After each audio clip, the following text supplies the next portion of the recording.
What up, guys? It's your boy Directsun here, bringing you back another NBA video. Today we're covering November the 11th slate, which is a six-game slate. Kind of interesting here.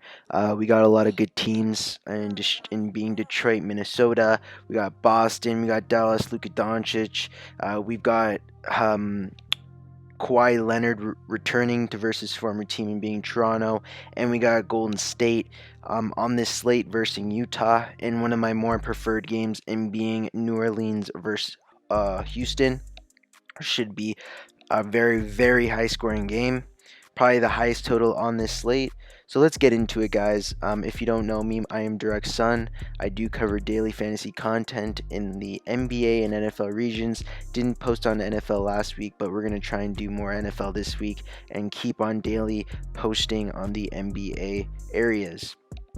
If you wouldn't mind, if you find any value from this video, please go and subscribe down below.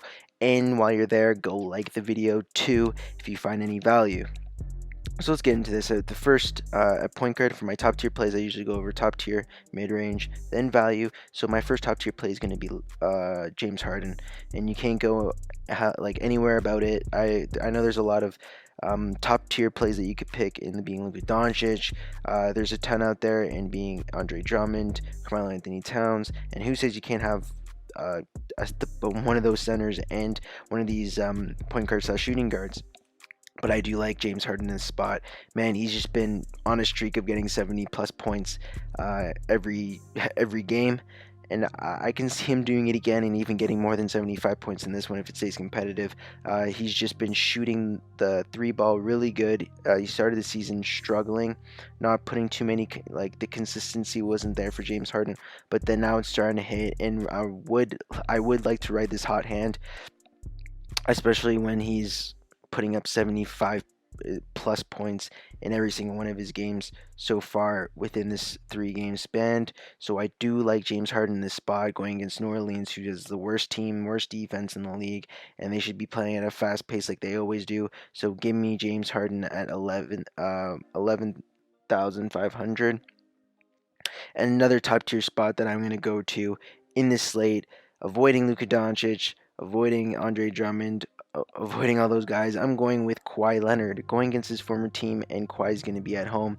You know he's going to want to put on some type of statement, and you know he can do it with the points. He's been kind of at the low end of his price point and being 50 points in the last 2 games, but he can go for that 60-point game, which we've all seen him do, get that double double, and even can get that triple double at times with those assists. But I do like his rebounding upside and his points upside, and I do like him versus a depleted Toronto team who has 2 injuries currently, 2 main injuries. But honestly, Kawhi Leonard should just have what he wants in this game, going against no one I can really see guarding him. So Kawhi Leonard's honestly a must start on this slate. Going against his former team, he's going to be amped. He's going to want to play hard, and I feel like he will play hard in this one.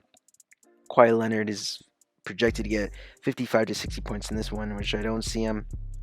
Which I don't see him not getting. I feel like he can do that easily in this spot.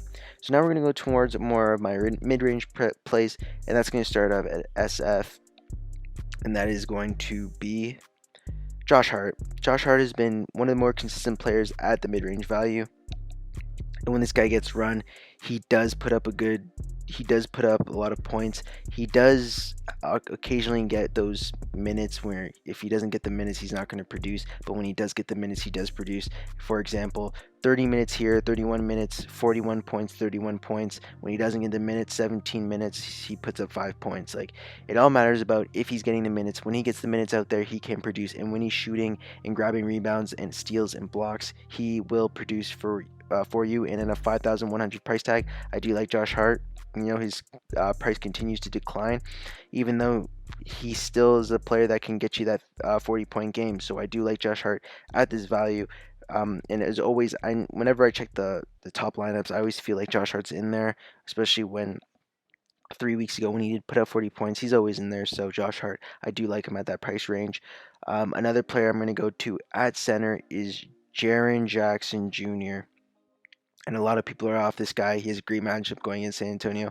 Um, he might go against LaMarcus Aldridge, but I feel like Valanciunas is probably going to be in that spot, and I do like him going against Sacramento, who's not really good at defending the power forwards.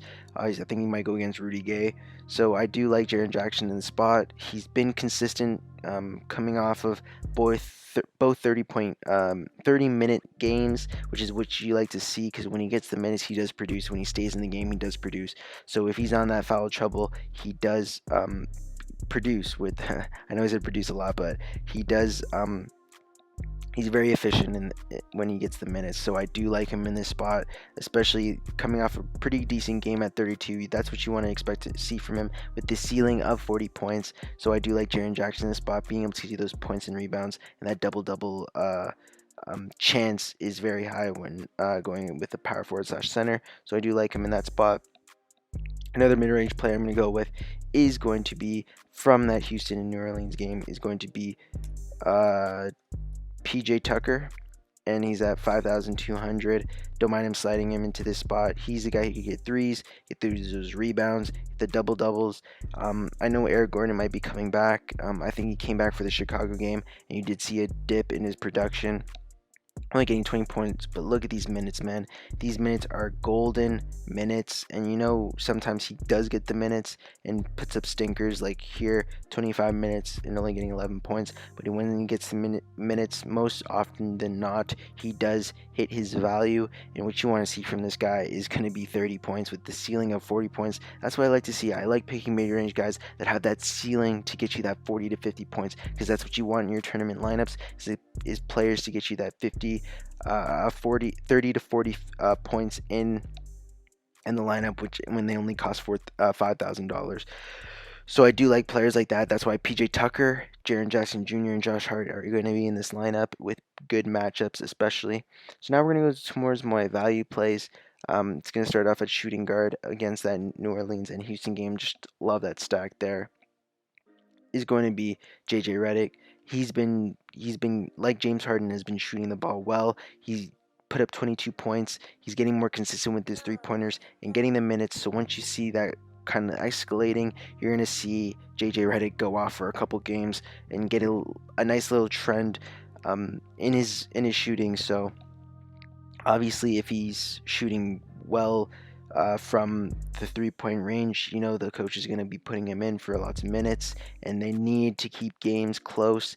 New Orleans tends to get away from games, so I'd like to see JJ Redick in this game for a good amount of time, shooting those threes, getting those threes, and that little extra bonus when you get the three-pointers. So I love JJ Redick in this spot, and I don't mind him versus a Houston team who hasn't been good at perimeter defense in these games so far to start their season.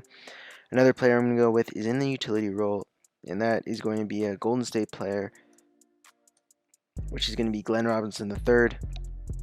This guy's just been, mediocre. He hasn't been like too good, too flashy, he hasn't been like too much like on the scene. That's why his price is kind of hovering at 4,800. But you do like him. He does put up that 30-point consistency, has that 20-point consistency, and that's what you like to see from your value plays, but can dip off if he doesn't get the minutes. But he does put up the points, rebounds, and gets those assists, has chances of double doubles, and is kind of all over on the court, and is what you like to see, especially when he gets the minutes, because this guy is always playing 34 minutes, 42 minutes, and 34. And versus Utah, it's going to be a slower paced game, which you kind of like to see from Glenn Robinson, because now there's going to be kind of like whoever has the best shooting, or whoever's shooting the ball the best, is going to obviously score the most and get the ball the most, and just like whenever the person's in the game is riding the hot hand, they're just going to keep on going with them. So Glenn Robinson in this spot I do like, especially if he gets his shot going early in this one. And for my last pick in the guard position, this is just going to be able to fill, so we can get those top tier plays. Is going to be 4,000 DeLon Wright. He does have a tough matchup versus Boston, but you did see Gordon Hayward go down, so there's going to be shifts in the lineups. And I do like DeLon Wright in this spot, especially if he gets the minutes, because he can get you assists and points. And you saw it before, like 23 points is where you want. And he got 7 rebounds, 6 assists. And if he just puts up that scoring, he scores you at least 35 points. So he does have a low floor, but I do like his ceiling in being 40 points, because you know, like for 4,800 he's putting up a 40-point game. It's crazy. It's like hitting like 7 times the value. So I really do like Dylan right in this spot. It's just a value play, so he's either going to get you 25 to 30 points, and the lowest he'll get you is probably going to be in the low 20s, but I don't see him getting lower than that. So I do like Dylan right in this spot, especially if some people sit due to playing on back-to-backs or just injury wise. So you like to see, just keep your eyes out on that. I do, if you guys comment down below, I do give out some updated value plays, updated lineups. And if you ask for FanDuel, I do give you FanDuel lineups that I have in my model, so you guys can go comment down below to ask for them. And also that so if you ask, I can also give you my so if you ask for certain amount of players, like which player should you start, I will send you down there below of who you should pick. Overall, this is my lineup, so this is going from top tier to value and then to mid-range. So guys, if you find any value from this, please subscribe. You've been gaining a lot of subscribers in the last 3 weeks of uploading consistently, and I do like the growth in this channel. I'd like to hit 1,000 subscribers so I can get that paid content out there. Probably going to be doing my paid content on Patreon. So guys, keep on subscribing, keep on commenting, keep on liking, and I hope to stick around for a long time, doing these videos consistently till the end of the season, until playoffs. So guys, this is Directsun, and this is my lineup, and I'm logging off. Peace.